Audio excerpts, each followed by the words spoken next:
Voilà, bonjour chers amis, nous sommes ici dans les Canaries, en Grande Canaria, qui est l'île centrale des Canaries, pour cette nouvelle micro-série, mini-série, probablement seulement de 4-5 épisodes sur les Canaries autrement. Et vous avez devant moi le Pico Nublo, qui est un des points les plus élevés de Grande Canarie, pour 1700 mètres. Évidemment, il n'y a pas de neige, je suis obsédé par la neige, mais il n'y a pas de neige. Nous sommes au mois de mai, il y a environ 20 degrés, c'est-à-dire environ 5 degrés de moins que sur les plages.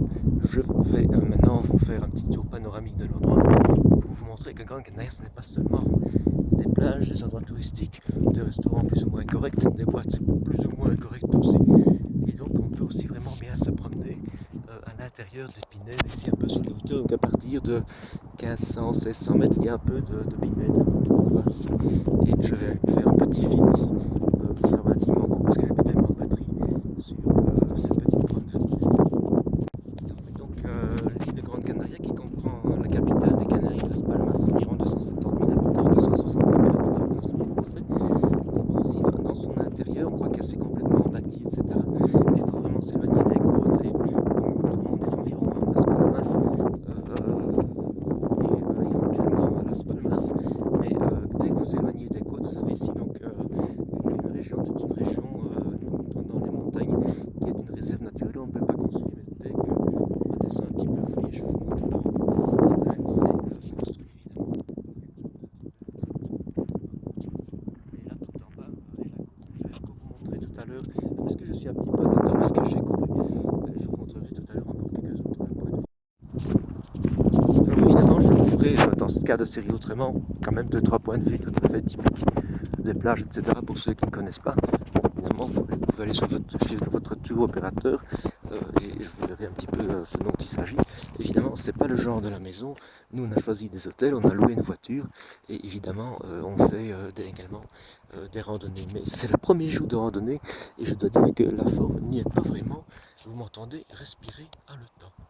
Voilà donc la vue de la vallée avec la route GC 505 du Grand Canaria. Toutes les routes sont numérotées GC. Pardon, c'est la 505 qui redescend donc tout à fait jusqu'aux plages de Maspalomas. Elle est tout au-dessus. Pico Nublo. Ce sont Pico, donc c'est un pic, mais aussi donc ce sont des rochers. En fait, vous voyez et donc nous sommes sur l'île de Grande Canaria, qui est une île en fait beaucoup plus intéressante que ce qu'on pourrait le croire.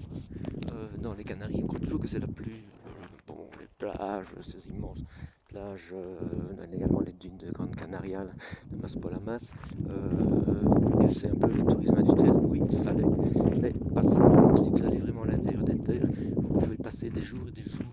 L'île est aussi grande que le Luxembourg environ. Eh bien, à l'intérieur du Luxembourg ou à l'intérieur de Grande Canaria, on peut passer des jours et des jours à randonner. Mais il y a vraiment quand même pas mal de routes, pas mal de voitures, et bon, énormément donc de petits sentiers comme ici qui sont assez escarpés évidemment, ça n'est pas plat, mais qui sont nombreux et divers.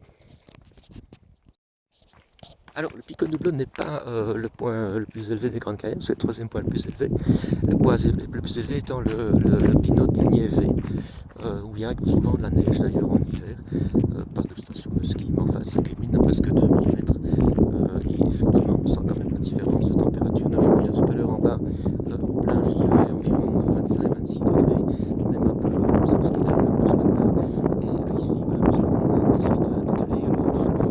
Et je vous dis, je suis en t-shirt, mais c'est pas vraiment évident ici la vallée. J'espère que j'aurai assez de batterie